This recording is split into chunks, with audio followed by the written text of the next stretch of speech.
Hey teachers, I'm going to show you how to log into GradeTransferer. Let's get started. To sign into GradeTransferer, simply click the extension in your browser and then the green sign in button. You will have the option to use single sign-on through your email provider, either Google or Microsoft, or you can log in by setting up a separate password associated with your email. We recommend using single sign-on whenever possible, so I will go over that option first. I'm going to model with Google, but if your district uses Microsoft, you have that option as well. So select the email provider that you or your district uses to launch their pop-up authentication flow and sign in with the email credentials that you or your work signed up for GradeTransferer with.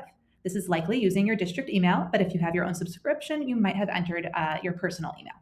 So after successfully authenticating, a tab on your browser will notify you that you've logged in and you can navigate to your gradebook. And from there, you can just click on the pinned GradeTransferer extension to begin using the service. If you ever need to log out, you can expand the extension and then click the sign out button at the bottom. Now I will go over how to sign in with the green email button option.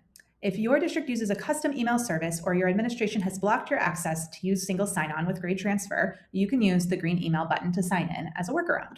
You will enter the email that you or your district initially signed up for the service with. And if it's your first time signing in, you will then be asked to enter your name and to choose a password. If it is your first time signing in, you will also be prompted to check your email for a verification link. It is important that you check your spam folder if you don't see that email, and you can also click resend verification email as needed. The email looks similar to this, and you can click on the link to verify. And then you can continue to your account. So now that we've got our manual login set up, whenever you want to log into GradeTransferer, just click the green button and you'll enter your email, password, and then be able to use the service.